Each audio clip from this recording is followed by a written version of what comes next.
Okay, so now that we talked about the levels of organization within the human body and how everything kind of assembles together, we're going to cover a bit more in depth about the different organ systems within the human body. However, it's important for us to point out that we're not really going to be covering each system thoroughly in depth within this lesson. Those particular systems are going to have their own chapters, if not more than one chapter, as we progress throughout the year and into anatomy and physiology too. So this is really just going to be an introduction, all right? We're just going to skim the surface on the body systems. So there are 11 different organ systems in the human body. This year, in Anatomy and Physiology 1, we're going to be covering the first 4 that I have listed here. We're going to talk about the integumentary system, skeletal system, muscular system, nervous system, right? The rest will be covered in Anatomy and Physiology 2. However, feel free to look into those as your interests pursue. So, taking a quick look at each of these different 11 systems and really just kind of skimming the surface, like I said, taking a chance to find out what exactly they do. This is a nice diagram, right, pointing out the specific makeup of these different systems and kind of pointing out some key organs within the systems. All right. It's important for us to acknowledge, again, that organ systems are focusing on specific organs working together for specific functions, and that linking in that homeostasis, right? Homeostasis really depends on organ systems working together, right? The idea that the nervous system is going to have a lot of control over other systems, right? That the circulatory system is going to play a role in transporting oxygen. But in order for oxygen to be transported appropriately, your respiratory system also needs to be functioning correctly, right? So it'll continuously link together all of these different systems as we progress through the year and we talk about each of the systems in depth, right? I'll try to make connections as we go so that you can see how it is that all these different organ systems really work together like I'm talking about. So when we look at the integumentary system, right? Integumentary system, we're really talking largely about the skin, all right? So we're talking about the skin. We're also including hair, nails, sweat glands, all right? Sebaceous glands. Sebaceous, what I'm referring to, I'm talking about oil glands, all right? The oil glands that secrete oil for your skin. The skin, right? The integumentary system is actually the largest system, right? Because the skin is actually the largest organ in the human body. Think about the surface area that the skin really covers. Nothing else can compare. All right? There's tons of different functions for the integumentary system. All right? A really big one is protection. All right? Integumentary system protects you from the outside world. Think about how many different pathogens, bacteria, viruses you come in contact with on a daily basis. How many potentially hazardous chemicals, right, that you potentially may be coming in contact with. That first line of defense, right, which is often referred to as, that first line of defense is really your integumentary system, your skin, all right, making sure that your internal environment is not coming in direct contact with the external environment on a day-to-day basis, all right. In addition, the integumentary system is going to play a role in regulating your body temperature. We know that sweating will occur versus shivering. But it's important to point out that although the integumentary system is playing an important role in maintaining body temperature, we should also know that sweating is going to have a connection directly to our circulatory system, right? The idea that the circulatory system, those blood vessels, are going to dilate and constrict as necessary based on body temperature. Likewise, shivering is going to have a connection to the muscular system, right? When heat needs to be generated, muscle contractions creating shivering will occur. So making that connection between different systems working together to ultimately maintain that homeostasis, right? Many of your receptors are located here. Obviously, tactile receptors, right? Touch, pressure, right? Thermoreceptors, being able to receive temperature input. So there's all these different receptors, nerve endings, that are often going to be located in your integumentary system. So here's a picture of the integumentary system and what it is that we're talking about. We're really just talking about the overlying skin, the hair, the nails, and such. The skeletal system, right? Not only is the skeletal system talking about bones, but we're talking about ligaments and cartilage, right? Ligaments are the particular structures that are connecting bone to bone, not to be confused with tendons, which are muscle to bone. So ligaments are connecting bone to bone, right? Our functions of the skeletal system, huge, huge three. Support, all right? This is structural support. Think about what your body would be like without your skeletal system.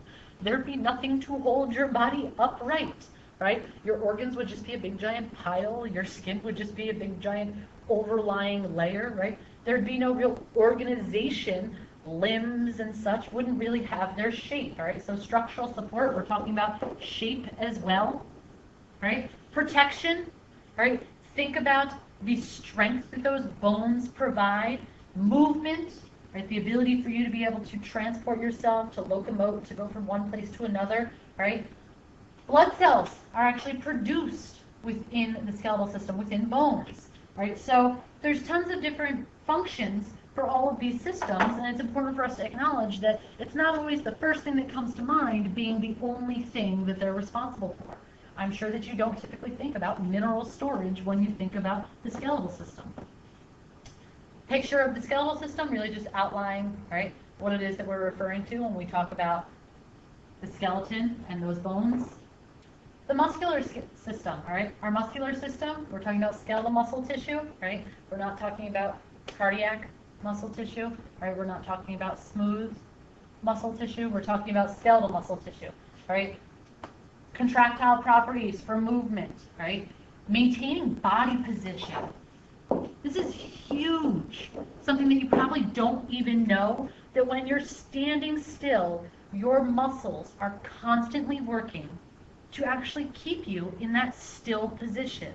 They're sensing the slightest little change in your body position, and they're contracting and relaxing in order to make sure that you don't have these massive sways in your stance. When you're standing totally still, all right, your muscles are always contracting, relaxing, and really paying attention to how much adjustments need to be made so that you're not just standing there swaying back and forth. They're really regulating your body position. Producing heat, we know, we talked about shivering already, right? The idea that that muscle contraction can really generate some heat for the body. So here's a pretty basic picture of the muscular system, right? And we can see how it's, you know, spanning everywhere within the human body because it really is playing a role everywhere. The nervous system, all right? Brain, spinal cord, peripheral nerves, sense organs, right?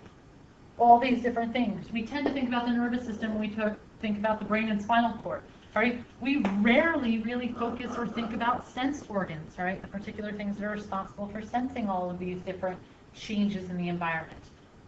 So we have, in the nervous system, we've got nerve impulses, all right? The proper name that we're going to be referring to as we cover the nervous system in depth is going to be action potentials, right? An action potential is really referring to the nerve impulse, how that message travels, right, along the nervous system and through the different nerves in order to communicate, right? Interpreting changes, right? Acting upon those changes. That's really that receptor effector discussion that we had in homeostasis. So the nervous system plays a huge role in maintaining homeostasis because it's constantly receiving information from everywhere inside of your body as well as outside of your body. So it's going to be responsible for communicating a lot of that information throughout the rest of the systems so that they can operate properly and make any corrections as necessary.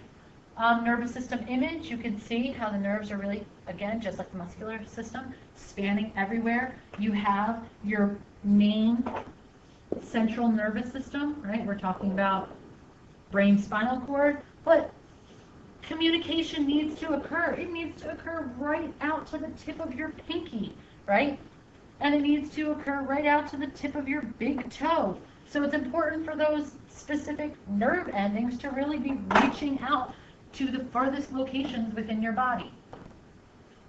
The endocrine system, right? Endocrine system is really your hormonal system, right? It's glands that are producing all of these hormones, your pituitary gland, thyroid gland, etc.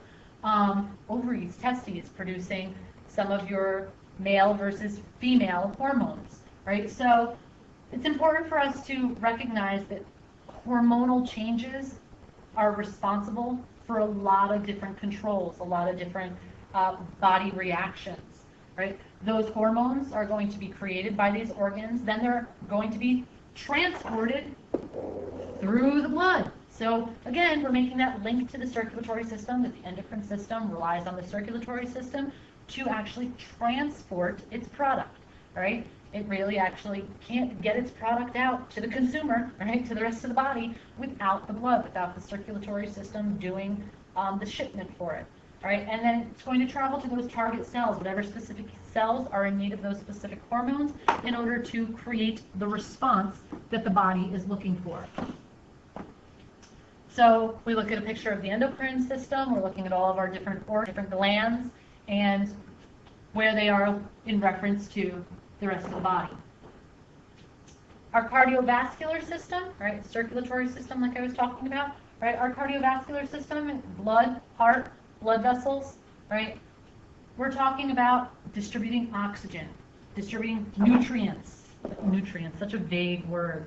We're talking about carbs, we're talking about lipids, specifically, that's when it comes to food, but when we're not just talking about food, right, there are other things that get transported. We've got hormones, cholesterol, technically a lipid, is going to need to be transported. So carbs, lipids, we've got proteins, minerals,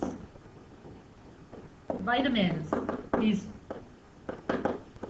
quote-unquote nutrients, right, that need to be transported. Wastes need to be carried away. The most common waste that we always typically think about is carbon dioxide. All right, the maintaining an acid-base balance is really about the oxygen and carbon dioxide levels and making sure that the blood is not containing too much of one or the other, or it could potentially become acidic or basic, alkaline. So it's really about making sure that oxygen that's being brought into the body is being utilized by the cells, carbon dioxide that's being produced by the cells is being removed from the body, right, by exhaling. So it's important to maintain that balance. Protecting against disease. We know that we've got white blood cells that are fighting our dirty work for us, right? Repairing injury, we've got clot formation like we talked about before. That clot formation, we talked about it being positive feedback mechanism that's deviating from homeostasis, right? That's stepping away from the norm. Regulating body temperature. There's all these different roles. Cardiovascular system or circulatory system really has a huge role because it's really responsible for helping a lot of the other systems do their jobs as well. Cardiovascular system, we can see that, again, just like the nervous system, just like the muscular system, right, that these blood vessels are really going to be traveling all over the body. And if you look, we can actually look into like size. Look at how large some of our blood vessels are in the central area of our body, in our thoracic cavity, right, as well as our abdominal pelvic, right? We still have pretty large vessels there as well. Versus if we get out into the smaller areas, the vessels obviously are going to be smaller. Large amounts of blood being needed versus smaller amounts of blood being needed.